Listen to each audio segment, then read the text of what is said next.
Thank you for being here in the Situation Room this morning, and wherever it is around the country, the region, and the world that you're tuned in to this conversation this hour. We're going to talk, and we're going to keep these conversations front and center, regardless of whether it seems as though you're being a little bit too upset, or whether you should talk about it all the time. We'll talk about other things that matter. Yeah. If it matters, we'll talk about it here this morning.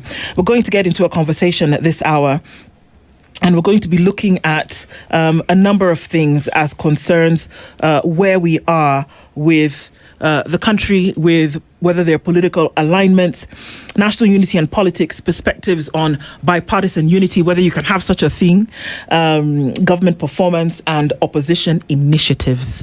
Joining us in the studio this morning, Professor Kivutha Kibwana is a lecturer at the Daystar University School of Law and joins us this morning. Good morning, Prof. Good morning. Karibu sana. Asante. Thank you for being here this morning. Policy analyst Alenga Torresdurt is also here with us this morning. Good to see you, Alenga. How are you? Thank you. Karibu. Good to be here again. Karibuni sana. So let's, open up some of these things and try to get a bit of an understanding. And of course, that there are happenings over the last couple of days that we're bringing in and weaving into this conversation. But before we do, Dennis this week has taken us to Mali. When you think of Mali, think about Mansa Musa and why Mansa Musa does exist. Because of the vast wealth of resources they do have, especially gold, right? And gold in the country, many continue to say, is part of the reason why the country is unstable today, because everyone wants the gold, but they do not want to pay the market rate for that. But that notwithstanding, we see the moves that are being made by those in leadership today to try stabilize the country so that the locals can enjoy everything that comes with the resources given to them by God. But let's go to the proverb. Indecision is like a stepchild. If he doesn't wash his hands, he is called dirty. If he does, he is wasting water. How would you interpret it? Alenga first. You Alenga, you've been nominated. Yes. Recap. Indecision is like the stepchild. If he doesn't wash his hands, he is called dirty. If he does, he is wasting water. I think the proverb opens up the paradox of life, that there are times you have to make a stand, and for whatever stand you make, there are consequences. Mm-hmm. They may be good or bad, but either way, you should not sit on the fence. Yeah, it's true for something. Prof, now, how would you interpret it? Well, I think Alenga has really nailed it. Yeah. But in life, sometimes you do something that you think is good. Yeah. You're blamed.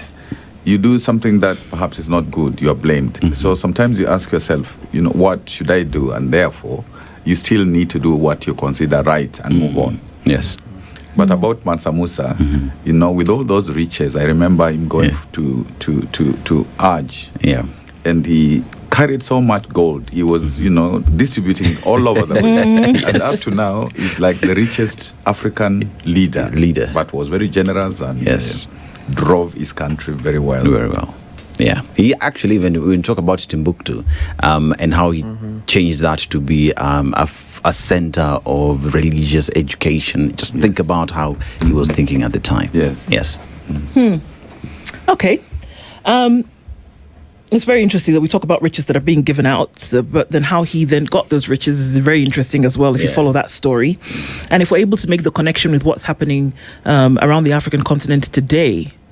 But then we're zeroing into Kenya, and things have happened over the last couple of days.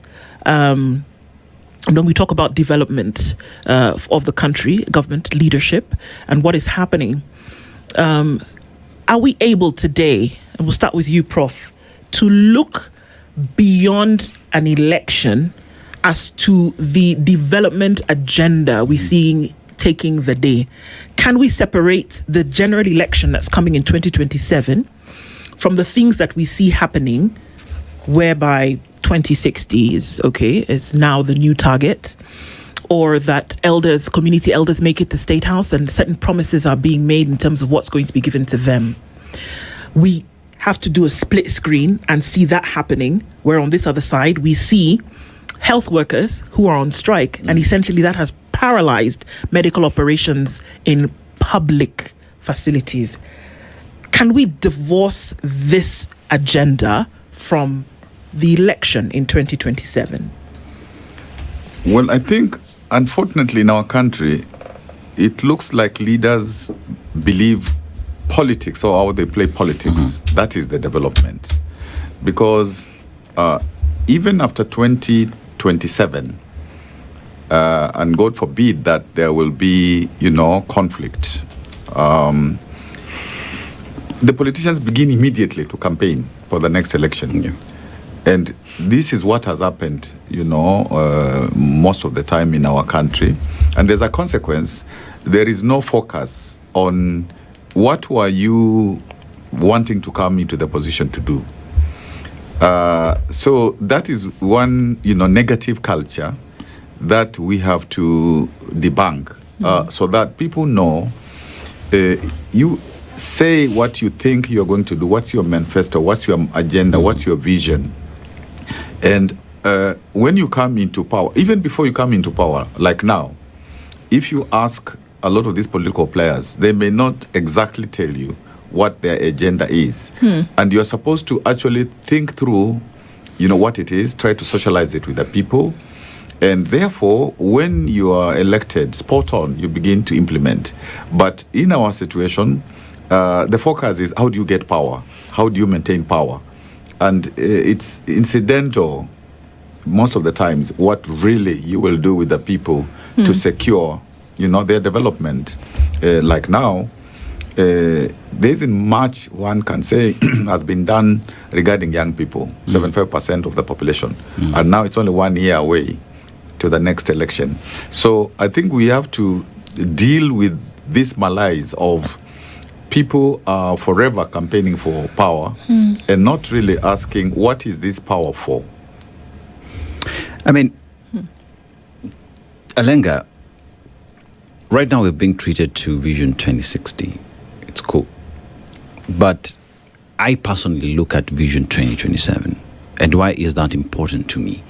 Because through Vision 2027 then, there was a manifesto that was given to the people of Kenya, which then was the vision of the government, the vision of the political class on what it is they wanted to achieve within that 5-year term, right? And with that then, if we pause as Kenyans and ask within the vision that all the 290 members of parliament, including president, senators, governors, and the promises they gave to the people, are we at a position where we're saying anything has been achieved, nothing has been achieved? That when we now embark on Vision 2060, it makes sense. Does it make sense to Kenyans today that 2060 is being announced, yet 2027 is still kind of foggy? I think for me, what is imperative is trying to contextualize what it takes to build a nation. And when we are looking at what it takes to build a nation, then time becomes a very key component. How long does it take to build a nation to bring it to where you actually want it to be? About 63 years after independence, there is still a lot we are grappling with. We are still grappling with diseases. We're still grappling with educational inequalities, poor sanitation, the poverty levels that we cannot be able to catch up with. So putting that into context, is it something that we can say we can fix in 5 years, we can fix in 3 years, we can fix in 2 years? Absolutely not. It takes a whole journey. But then, when we are looking at the Vision 2060, then we must reference it to Vision 2030. What were the imperatives of Vision 2030, and where are we at up to that point?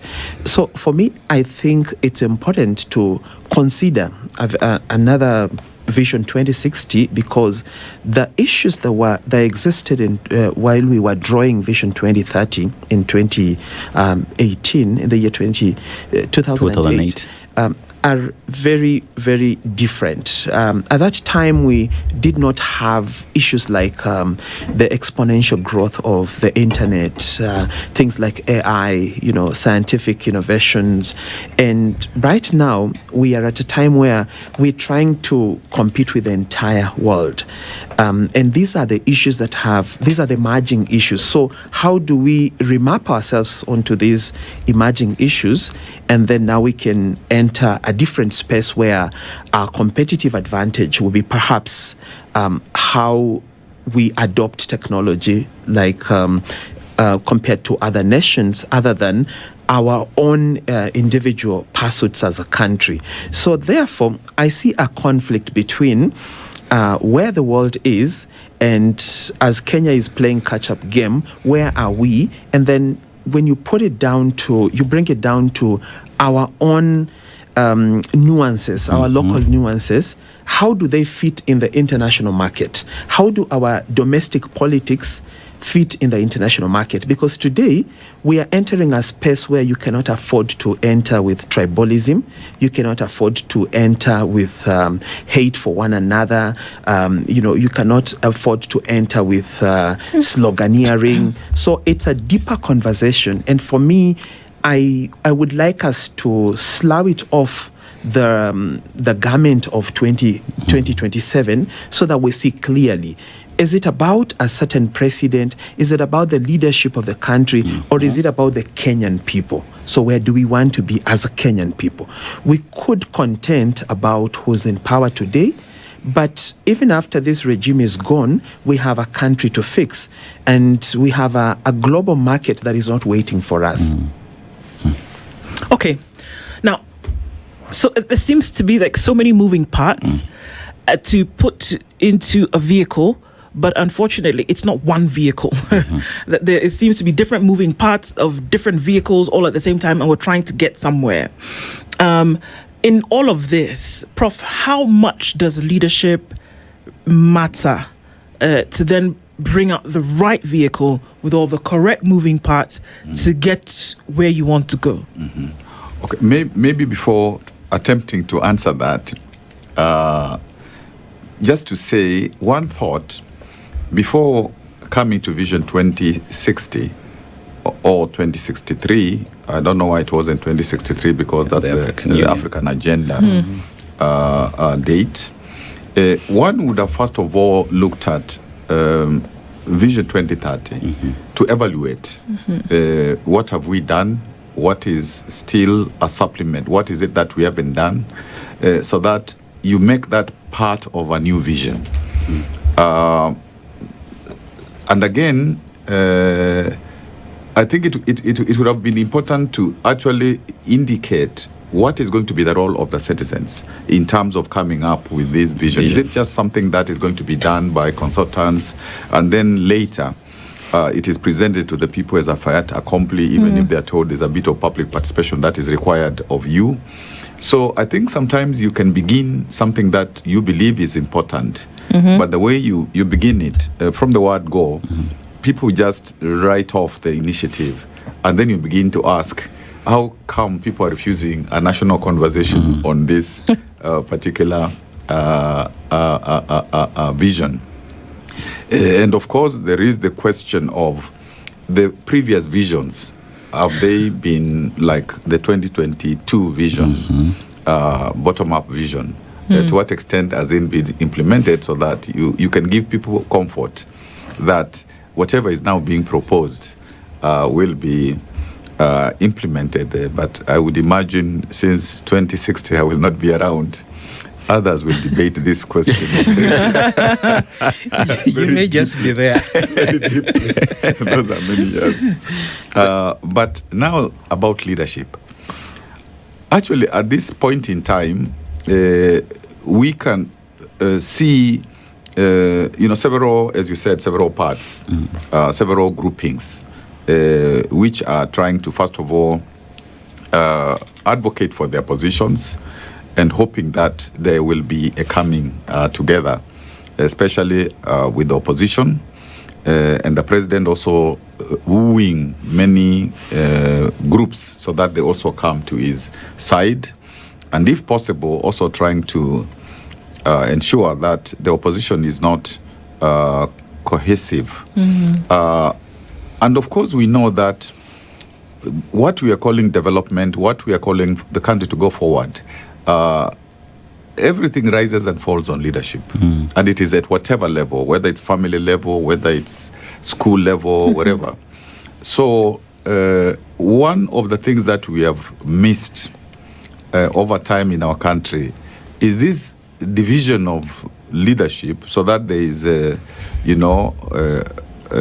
what is called an opposition, what is called a government, and they never think that there are times you address things as a, in a bipartisan form.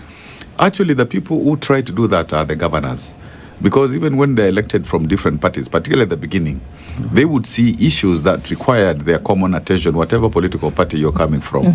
And that culture, with time, was a bit lost when political parties began to rein in their governors and tell them that you must toe the political line. But I am thinking that as we go forward, it is necessary for, even as people are competing for positions and so on, we must always find some common ground to be able to say there are times we are going to talk about the nation that is called Kenya without necessarily just pursuing our political ambitions.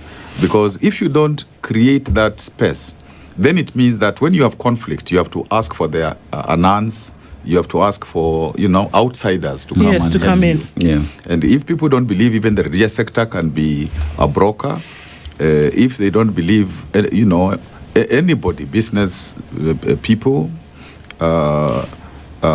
civil society or whoever, then it means that when you have an issue, then the country breaks down. And so one is looking at particularly the leadership that is emerging from the opposition, and asking, are they going to be together?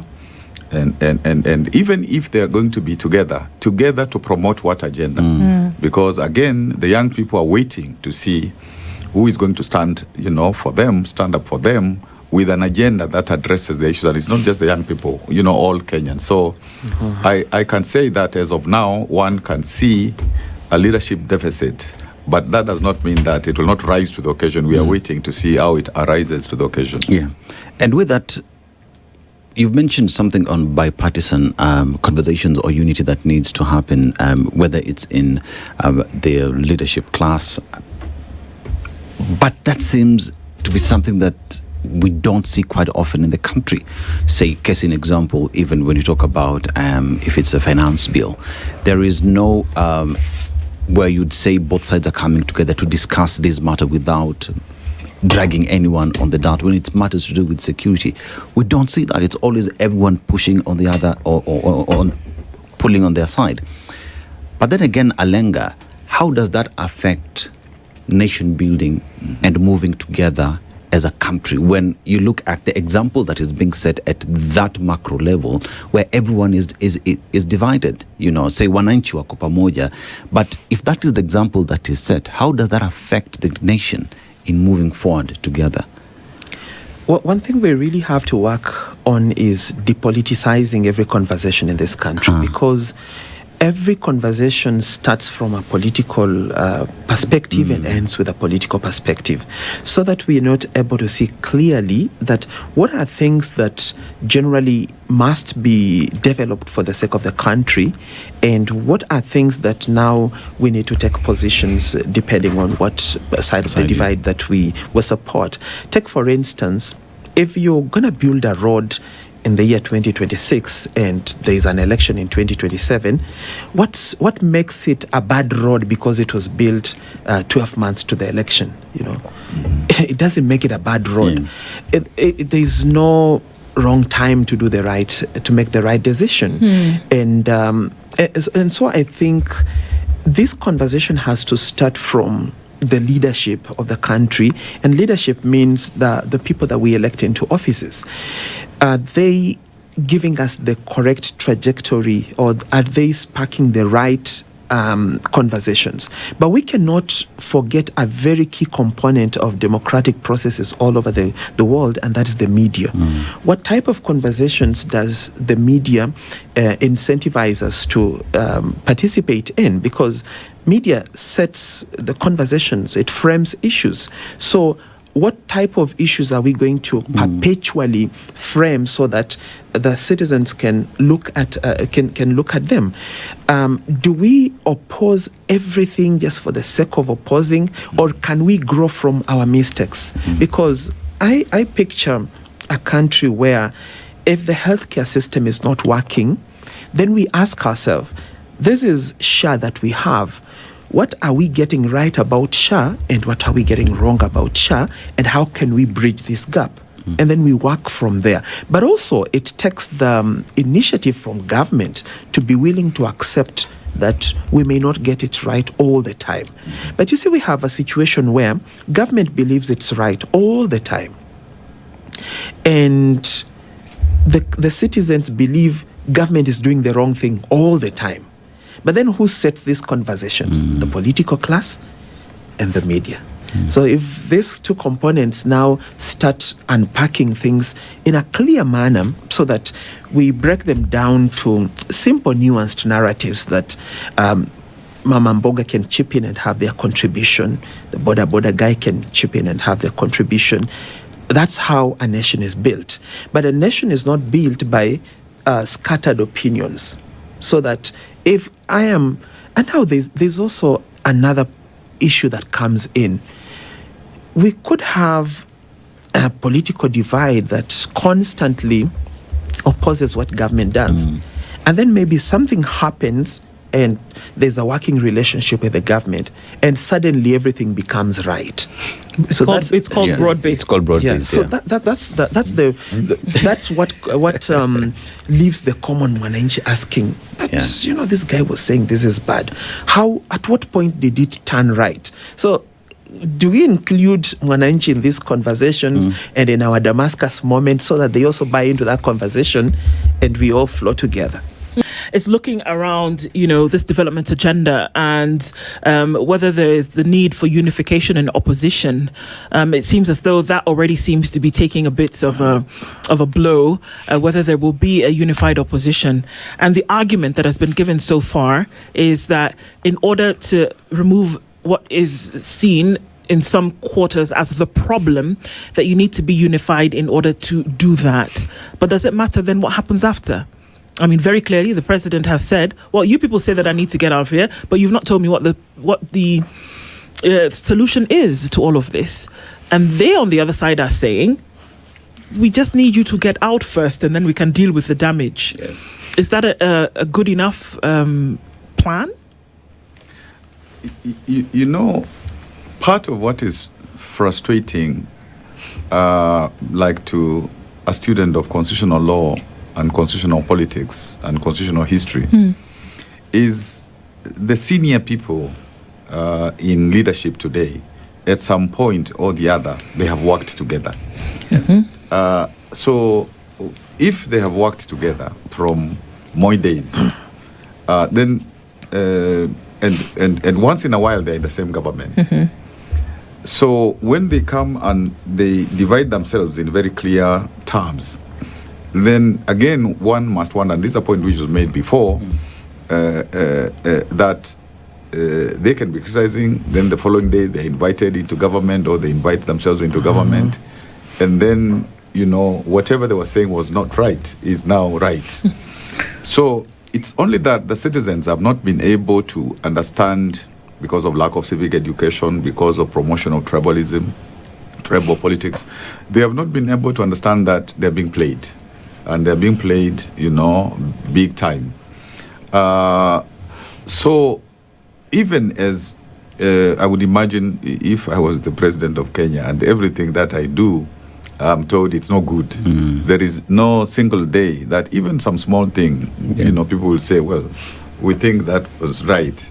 That must be a good thing. And it also means that even if another government comes in, it will be the same game. They will be told, there is nothing that you're doing. And you confuse citizens. And I'm not saying that there are many things that are being done which are right as such, but I think there is more maturity required, political maturity required, and that is what happens in what are called mature democracies, and that's a point we made earlier, that it will be necessary to create spaces where people can sit together and say, now we are not just fighting, now we are trying, like if it's public debt, people need to sit down together and ask, this can actually create a major problem for the country. How is this to be solved? Because if the country falls, even those who think they'll come to power, there will be no country for them to be presidents and so on about. But having said that, I think it's good, the opposition saying that it wants to come together, and it will be good for them to do that. The president also is trying as much as he can to recruit more people to his side, but we really need to know what's the agenda for solving our problems, and it should be a realistic, agenda, where you cost it. You say, this is the kind of money we have. This is what will do this. From our experiences, we are able to deliver this, so that we really go to another trajectory. And even the young people are saying, I have listened to some of them saying, that they are now going to come up with a social contract. They are going to say that these are the things that we want. If it's education, university education, which is almost collapsing, actually a lot of the education, if it is health, if it is youth employment, so that they say that you will have to convince us that you can carry this agenda. This is our agenda. We are not just waiting for you to tell us, as you usually do, that this is what you are going to do, for us. So, of course, I'm excited personally with some of the young people who are coming forward to leadership, like Linda Mwananchi guys and so on. Although sometimes you can see them introducing elements, and I'm saying, but these are some of the old people and all that.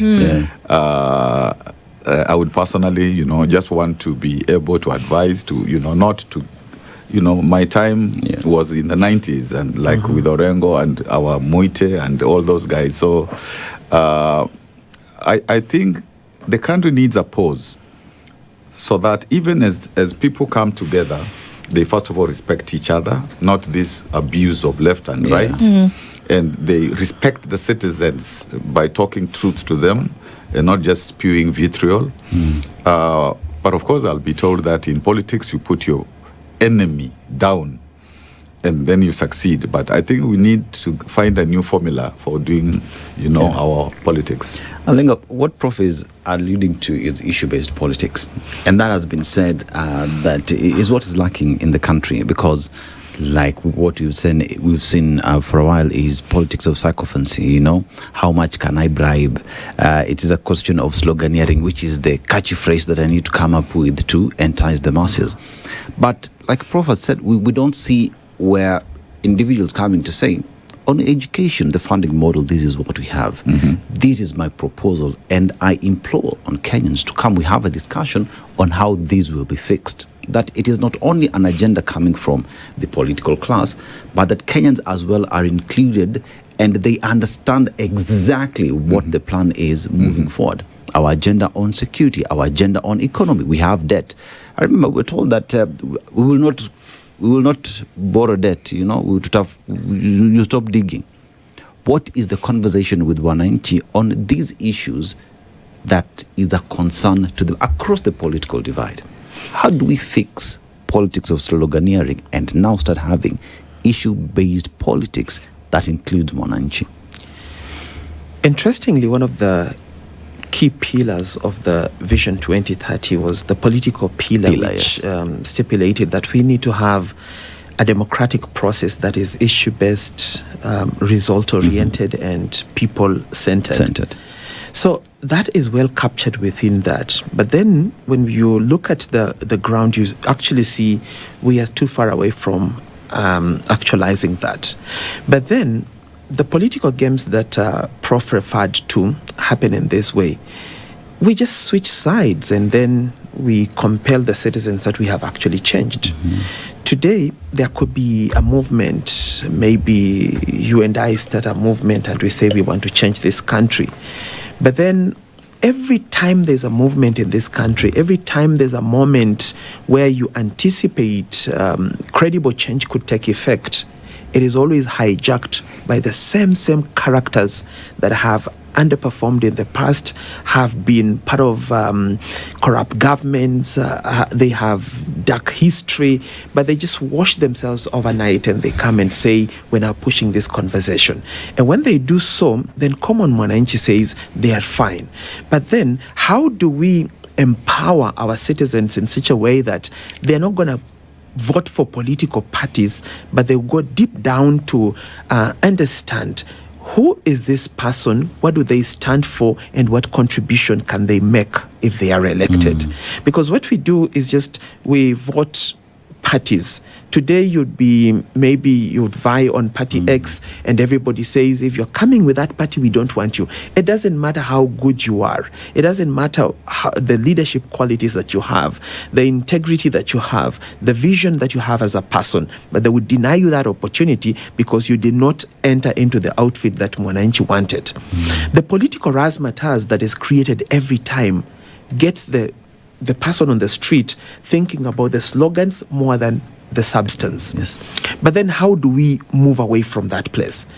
I look at a generational issue because we have the older generation who have gone through the folds of time. There's immense contribution some of them have made into the current Kenya that we have today. But then every good story must come to an end. But then when we cling on to the space for too long, we do not allow the space to grow. We do not allow for alternative views to come in.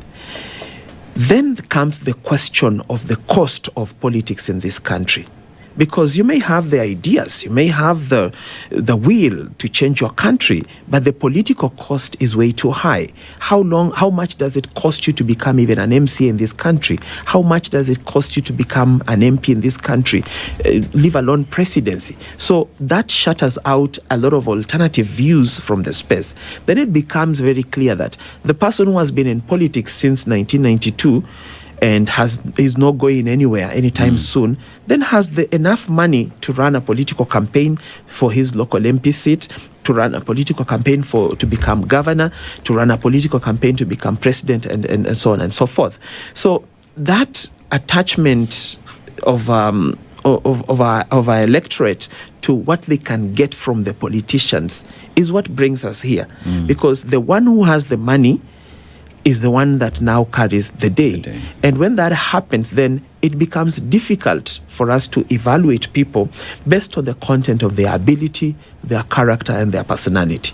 But then, this space we are in today, I think the people that can help us come out of here is maybe people of my generation, the millennials, the Gen Zs were right behind us, and maybe the generation that is coming forth. But still, you find they line up behind some old character and they push that one because he's the one who can pay the bloggers to blow the trumpet for him. He's the one who can dress up people in party attires. He's the one who can fund party activities and therefore gets recognized by the party more than these younger people.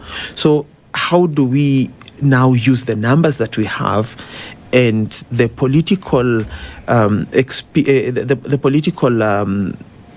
alternative views that we have for this generation so that we push people into leadership that have alternative views? When we push people into leadership that have alternative views, it doesn't matter who's the president, because this majority that now understands how governance works, understands the issues of younger people, the issues of unemployment, the issues of lack of education or a very costly education that denies opportunity to so many young people, then these people are going to help the presidency to achieve this.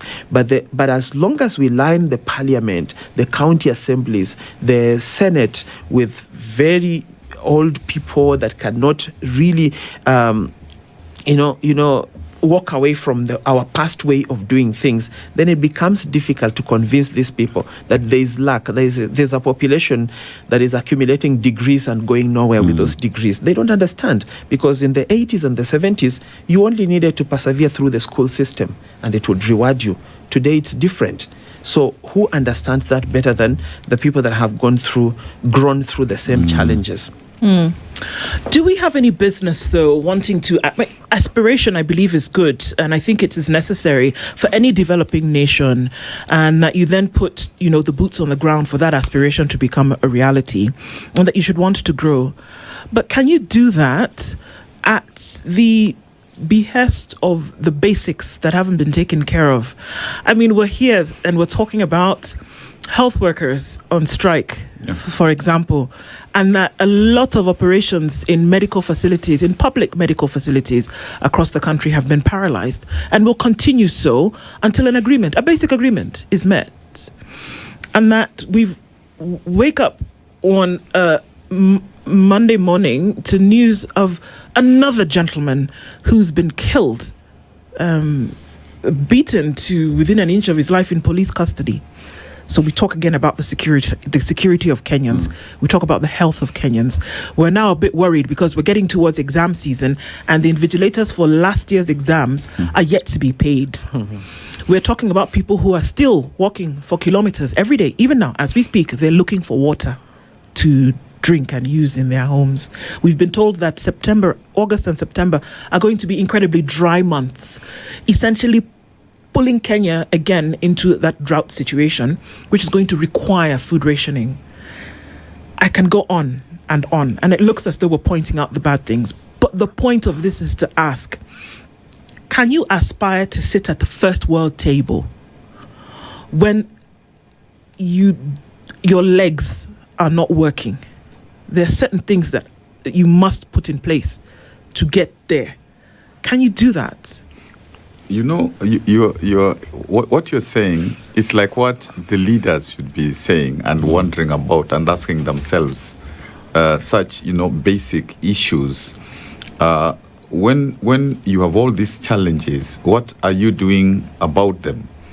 And even as we were saying before, whether you're in government or opposition, because government has the priority to help offer solutions to what you have just described. But that does not mean that the opposition cannot also contribute positively to some of those solutions. Okay. And then even if one wants to get credit, after the thing is done, each of those two sides can say, this was my contribution towards the solution of these problems. Because you have just described a situation where we are stuck. And what leadership does is to kind of multiply, those issues so that we are in a permanent, situation of confusion because we are being moved from one crisis to another. And that's like some way of managing the people. And unfortunately, if a lot of the citizens, and we talked about civic education, were able to ask these questions, and that is why from 2023, 2024, 25, 26, the young people are asking those questions, are saying, there is this constitution, it is supposed to be very progressive, it's not being implemented. And if it was, a lot of the solutions would even come from such implementation. This endemic corruption, this, political ethnicity, this unemployment, this... one therefore asks, if you cannot deal with those small issues, not small, they may not be small, like health. Yeah. A lot of the money for health is supposed to be a county function. A lot of the money is left at the national level. Right. At is it Afia House? Sometimes they call it Mafia House and so on. A lot of money is left there. So if a lot of money is left there and you are telling these poor governors, deliver health, how will they do that? If we begin SHA, it is infected, it's sick with corruption, if we do those kinds of things. So a time is reached, my colleague talked about every good story must come to an end, so that if you have been there, from the 90s, even 80s, you were in politics. When do you realize that, if you haven't grown other people so that they can succeed you, therefore it means that you have not even been doing good enough, political work. And you don't hear a lot of that. Actually, we must give credit to the late Raila, Odinga, because like now, people that he groomed, some of them are in broad-based, supporting the president. Others are in Linda Mwananchi. So at least you can say there was some grooming. Diversity of talent. He was trying to do. So in all those aspects, if people were sitting together and saying our country is facing a major issue, therefore we must think together. This is not just government and opposition. This is, and let's ask these young people, what solutions do you have? Let's ask other sectors, what are the solutions? And therefore, we can sit pretty and wait for 2027. People do not agree about who has won. And again, we have 2007. And for me, when I sleep and wake up, I'm just thinking about, if we are not careful, 2027 will be another, dangerous point like 2007, 8. If we continue, I'm right, nobody's wrong, people don't come together. And I don't know whether citizens, and particularly the young people, should reach a point where they tell these leaders, now we want a conversation. We want to call you, so that you can tell us, what do you have in store for us? We are young, we have more years in this country, so that they force, quote, conversations. It's not just to wait for a presidential conversation. And even some of the people say, I don't want to get into this conversation and so on. So everybody goes on, so that actually we begin to ask, is national dialogue possible? And who can convene? And what form it will take? Because if we don't kind of do that, we could have a dangerous moment going forward. And if, again, we don't really listen to people to know what they're about, we will just have people coming into power who are not that different from those who are in power.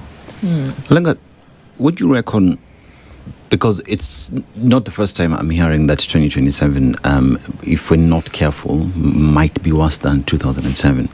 And that is a chilling reality that each and every single Kenyan must live with. Do you reckon that time to have this conversation is now, that we do not afford any extra time wasted on things that will not bring this country together? And are you seeing willingness, perhaps, from the political class, because it is said that it is them who are pushing us towards 2027, to have this conversation? Or are we waiting until then we need to call another Kofi Annan? Something that is very important to understand is Prof has participated in electoral contests, and he will tell you that it's not really easy to steal an election in this country. However, we need to give that kind of picture to the citizens by making our systems more transparent and more accountable, so that there is not a moment where someone thinks something wrong could have happened here.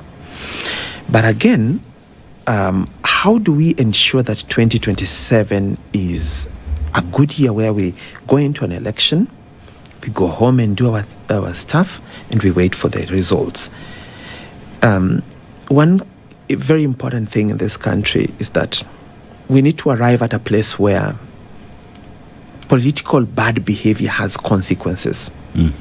But as it were, there's no consequences. Like a politician could get away with anything. So if you stand up one day and say, if you have contrary views in this community and you cast your vote to a different person, we're going to fetch you from under your bed. But the next moment, you just pay a fine of 250,000, which you can easily afford, and you go home and you continue spreading that kind of hate. Because these things don't happen as a coup de foudre. It happens, it is a build-up. People speak and people listen. And then people start constructing things, and this is how we're going to deal with these people. This is how we're going to respond if this happens. So let's have a place where the rule of law actually works in this country. That if you are a politician, we must hold you to the highest call of accountability. That if you're the one who messes, then the law must actually take its course so that you are a lesson to those who are also anticipating to do the same thing. But we cannot show and demonstrate to our generations that politicians are above the law. If somebody somewhere pays for what they have spoken, including striking them off the IEBC list that they cannot vie for an election because they have offended this particular election regulations, and they sit back. I mean, it doesn't take more than 5 people to be done so that the other guys can get back into order. We cannot have a country where politicians will want us to kill each other, but they know very well they have sufficient air transport to fly away from this country. Their children study from abroad, but we are the same people, the same neighbors that are going to, harm one another. And these are the same neighbors that respond to you in the middle of the night when you have a problem. So that kind of political accountability and legal accountability must not just be mentioned, but it must be followed. Even our court systems, why do they entertain this? Because tell me why a politician does something, then he goes and gets anticipatory bail and gets orders against their arrest. I mean, if a normal chicken thief in the village is apprehended the same day, if he's not lucky, he might be killed by the people. But then the politician can do anything to whatever length and breadth, but they will not be accounted for. We must start by calling for that. And I think before the election of 2027, just like we had this, I think it was on Monday, we had a joint meeting between the NCIC, the DCI, whatever, talking about how they're going to fix this issue of hate speech and hate mongering. So then we must also have the political parties coming together and the IEBC and the Register of Political Parties, that even if your political party, the member of your political party does that, then you are penalized as a party. So then it fixes our lack of hygiene in our politics. And these are the conversations that we must have. Time doesn't allow us to go further than this at this point, but that we can be rest assured that these are the things that we will bring up as much as we can. Professor Kivutha Kibwana, as well as Torrested Alenga, thank you very much for joining us both on this conversation this morning. Thank you. Asante. This is the Situation Room, the only way to start your day.